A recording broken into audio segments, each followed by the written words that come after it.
Hello, guys and gals, and welcome to another episode of Skills and Abilities. We're going on an Amazon jam recently, so we're going to be going over the Amazon ability Guided Arrow. Guided Arrow is... this is an ability which has had a lot of changes over the years, and for those of you guys and gals out there who are unaware of this, it has just had so many little changes here and there throughout the years. Those of you who are like me, who are from the past, know exactly what I'm talking about. All right, so there is some crazy stuff from like 1.09 and back, which Guided Arrow used to be able to do, and we kind of need to go over that first. So number one, Guided Arrow can no longer pierce. Back in 1.09, Guided Arrow used to be able to pierce targets, and unfortunately it does not anymore, which is pretty sad, because it was just such a good ability for piercing. You could shoot a monster, and the Guided Arrow would pierce them, and then would hit them again, and would continually hit the target over and over and over again until the target was dead. And it could only pierce for a maximum of 5 times, which basically meant 6 hits. But in the grand scheme of things, 6 hits when you're pumping out Guided Arrows at a really fast rate is pretty impressive. The only characters that really could survive it were the max block paladins, and they would usually get stuck in a loop, a block loop. Now, just because it doesn't pierce anymore doesn't mean it's not useful. It certainly is a useful ability. This is Player's 8, by the way, just so you guys know. So this is a kind of like a fully decked out Amazon. And I have 2 bows. I got a Witch Wild String, and I also have a Wind Force here. But basically, when it comes to Guided Arrow, they have taken things away. They've added things. And one of the things that they took away from 1.09 back was its ability to go around corners. So Guided Arrow used to be able to go around corners. So like, say for instance you had a bunch of monsters piled up on a corner like this. You used to be able to fire the arrow like around the corner, which is unfortunately not possible anymore. And it would hit the target around the corner. Now it doesn't really do that anymore, unfortunately. So when you try and shoot a monster around a corner, it just kind of fizzles out. It will still seek targets, which is, kind of the whole Guided Arrow part of the Guided Arrow. But it doesn't seek around corners, which is sad. So you can't just like sit on the edge of a corner and shoot your arrows around the corner. It also has a tendency now to attack the elite monsters over the regular monsters. So notice we have a gargantuan beast here, and we also have a flame maim. If I fire the arrow, it will more likely hit one of the minions or one of the actual like elite bosses over just like the regular trash. In fact, it tends to choose its targets based on their elite status. This is something that's been in the game for a pretty long time. The minions, the elites, the champions tend to get hit first when it comes to Guided Arrow.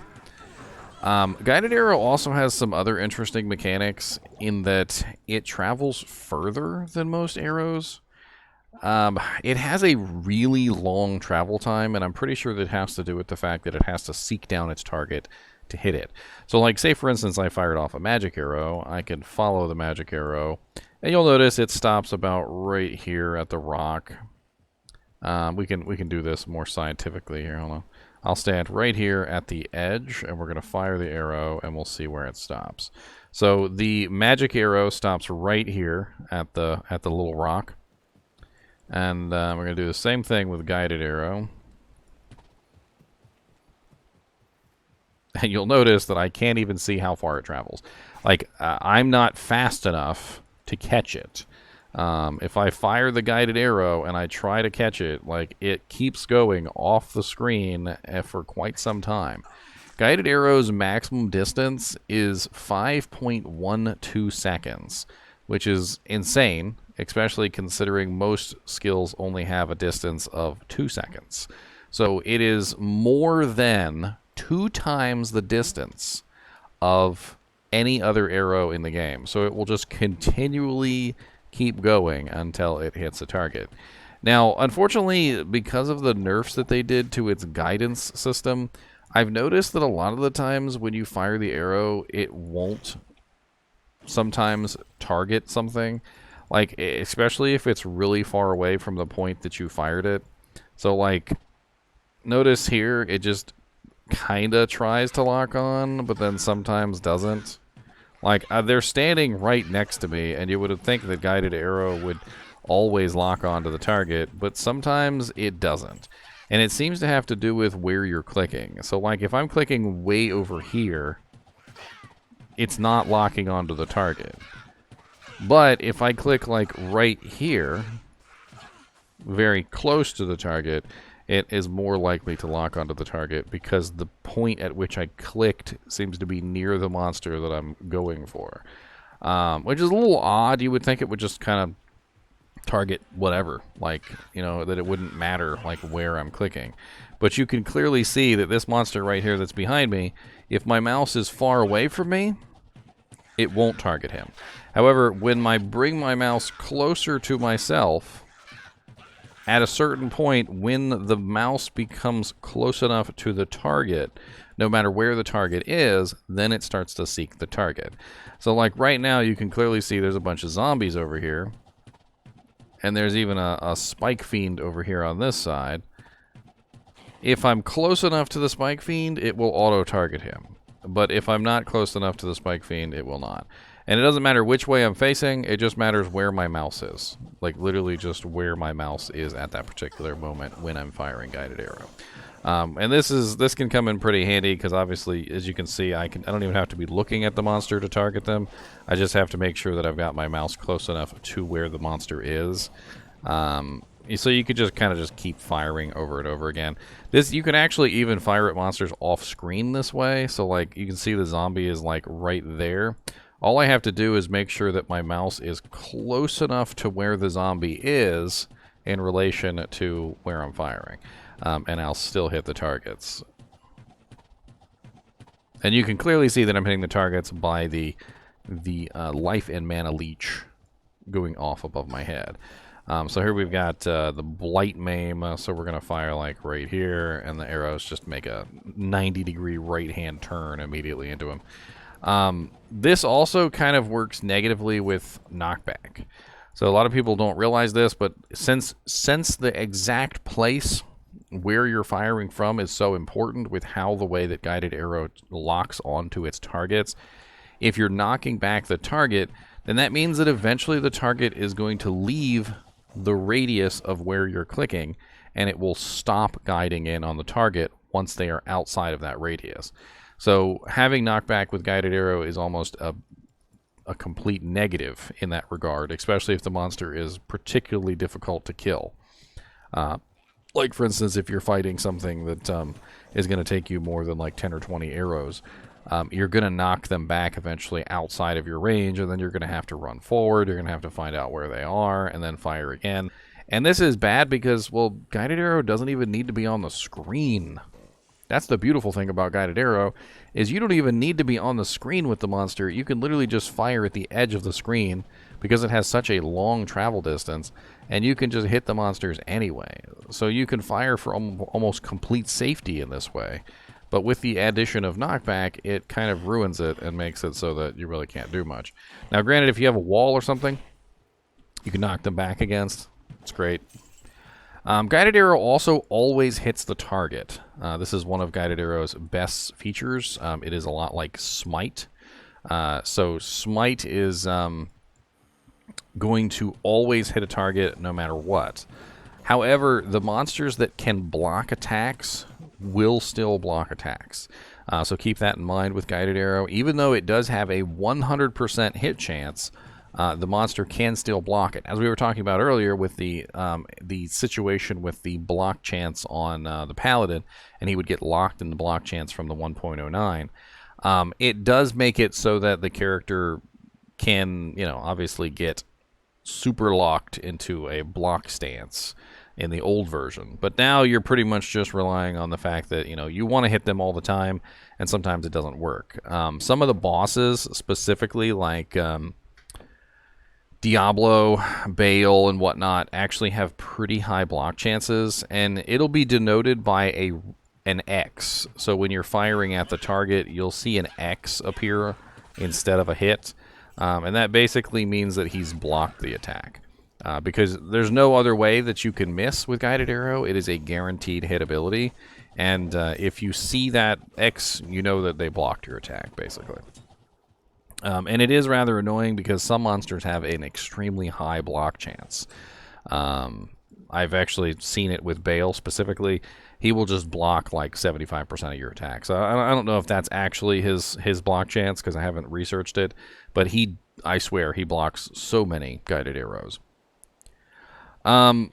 Recently, though, they added a very nice damage multiplier on Guided Arrow. So we have the 12% multi-shot synergy, which is recent. So now if you beef up multi-shot to its maximum, you get a very nice 12% times 20, which is going to be a pretty huge, 240% increase to the damage on multi-shot, which is really, really good. And the damage of multi-shot isn't really its main draw. Most people aren't super excited for a single target damage ability that they can run around killing single targets with. The main thing is just that guaranteed hit. And what they use the guaranteed hit for is things like Crushing Blow and Open Wounds.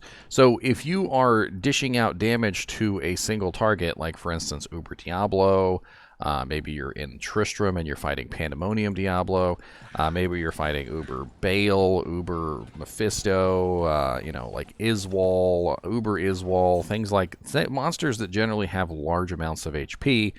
Open Wounds and Crushing Blow are insanely good on those specific targets. So having an ability that will always hit is absolutely amazing for specifically that. And that's generally what Guided Arrow is used for, is those monsters that are very, very difficult to kill, where you wouldn't use multi-shot, because multi-shot has a damage penalty. It also doesn't really even apply your Crushing Blow and Open Wounds half the time, depending on which arrows are hitting the target. Strafe, while it is an exceptionally good ability for multiple targets, because it hits up to 50 times in total, which is kind of insane, because it fires 10 arrows at 10 targets, and each arrow can pierce up to 5 times, and then there's the 6th additional hit at the end, so it will literally dish out a massive amount of damage to multiple targets. It still, however, misses a lot, and so it's not really the greatest in terms of single target damage, and it doesn't also apply the Crushing Blow and Open Wounds nearly as much as Guided Arrow does, because Strafe is missing a lot. But as you can see, the damage is comparable between the two. We got 5,189 on Guided Arrow and 5,270 on the Strafe. So it's decent in terms of comparability, but with the fact that we can always hit with Guided Arrow, makes it the better boss killer just in general. Unless you can pretty much say for certain that you're gonna like almost never miss, the boss. I do find that Strafe is extremely good for proccing effects, though. So if you're trying to proc an effect like Amplify Damage, maybe you've got Frost Nova on your bow, using an Ice Bow, or some other really cool things, Strafe is definitely the better one in terms of proccing effects. The other thing is that maybe you're not a physical boson. So not everybody is a Fizz boson. Maybe you're a Frost Zon, maybe you're a Exploding Arrow Zon, maybe you're a Immolation or something like that. You don't necessarily build a lot of attack rating and things like that with things like Freezing Arrow or Exploding Arrow, because you don't really need a huge amount. And so Guided Arrow is a really good choice because it guarantees you the hit in a situation where you're not really going to hit targets a lot.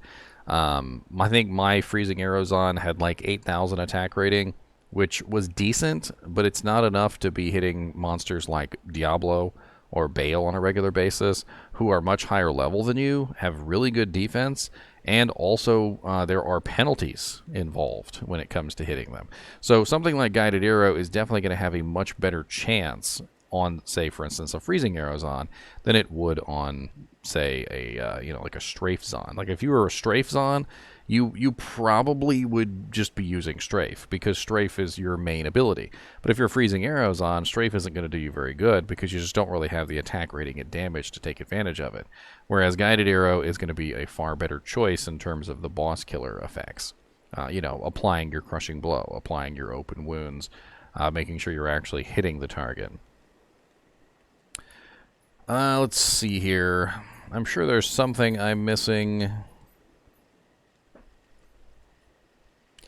That's right, mana cost. Mana cost does go down with level. I wanna say, but let's take a look at it real quick just to be sure. So we are at 8 mana to begin with, and it goes down to 6.2. So yes, it does decrease in mana cost as you level it up to a pretty nice 1.5 mana cost at level 27. I believe the mana cost reaches 0 at... where is it? It reaches 1 at level 29. So at level 29, we're looking at 0. There's any way I can get that a little bit higher. I don't really think so, not with the bows I have on me. Do I still have the Faith Bow in my inventory? Let's go grab that real quick. I believe the Faith Bow has the +2 bow and crossbow with the +2 skills. That should bring me up to 31. So there we go. Now we're at 0.5. And at level 32, I believe level 32 is the level at which it hits 0. So if you can get level 32 guided arrow, not only does it not cost you any mana, you're also going to be getting mana, obviously, from your mana steal. So it's a very good way to restore your mana as well. And I've done this in the past, like if I have a really high guided arrow and I run out of mana, a lot of the times, even if I'm using like freezing arrow or exploding arrow or something like that, I will use guided arrow to restore my mana, because you got to think, if you're firing an ability that costs 0 mana and you obviously have, you know, your like high mana steal, like for instance my freezing arrows on is like 16% mana steal, so I'm firing this ability that has no mana and I'm getting 16% mana back on the physical damage that it deals out, so it's going to restore my mana pretty fast. And then I can swap back to freezing arrow as soon as I'm done. So not only does guided arrow work very well as a boss killer, not only does it work very good for, you know, obviously seeking out targets from off screen and fires at a extremely long distance, it also works very well at high levels to restore your mana when you need your mana back. Because obviously at a certain point, it essentially becomes a free mana cost ability, which means that you can use it for regeneration. On top of that, we also have the guided arrow synergies that were added. So guided arrow now gives a synergy to multi-shot, and it also gives a synergy to strafe. So whether you are a strafe Amazon or a multi-shot Amazon, you're probably going to be maxing out guided arrow at this point. And it's not necessarily a bad thing, because guided arrow is a great ability to have as a boson in your arsenal. There's really not a lot more to go over with this ability as far as I know. It does use regular attack speed, so you're basically like the same speed as your normal attack is the same speed as guided arrow. There are some items in the game which will give you guided arrow, which is pretty cool. 2 of them, there is the Mage Wrath rune bow, which gives you +3 guided arrow, and that is an Amazon-only bow.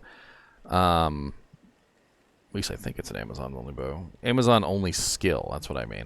It's an Amazon-only skill, which means only the Amazon can get the benefit of that +3.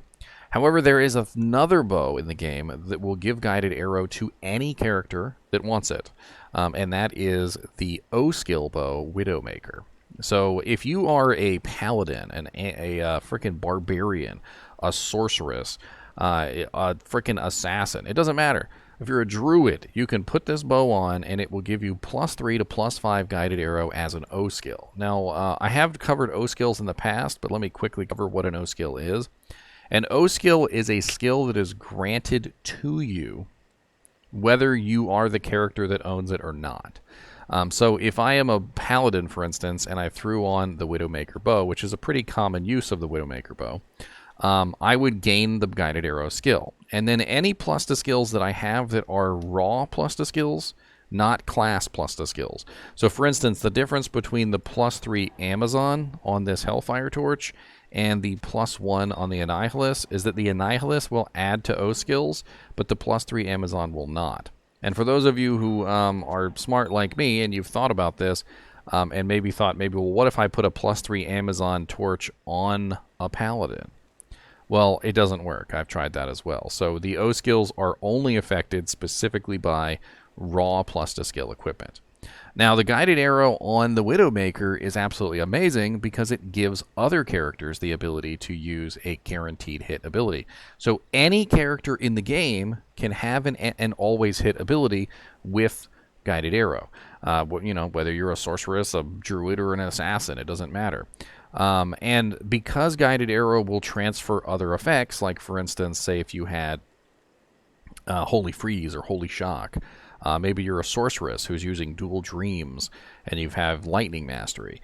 If you put on, well, you can't use Dual Dreams with a bow, but if you put on the Widowmaker and you fire the bow, it will transfer all that elemental damage to the guided arrow, which is one of the reasons that people use it on non-Amazon classes, is because it's a guaranteed hit that will apply that elemental damage.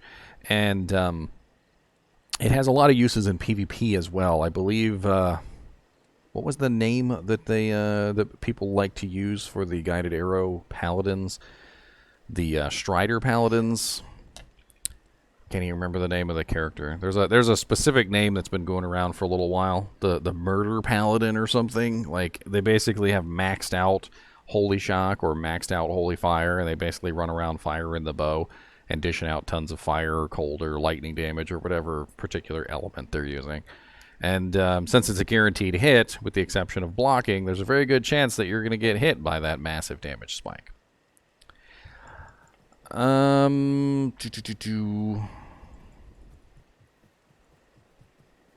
think that's pretty much it. We've gone over just about everything I can think of for this skill. As always, I do appreciate you guys and gals watching my videos, and I'm pretty sure the next one is going to be on Strafe. So I look forward to that one. And as always, keep watching.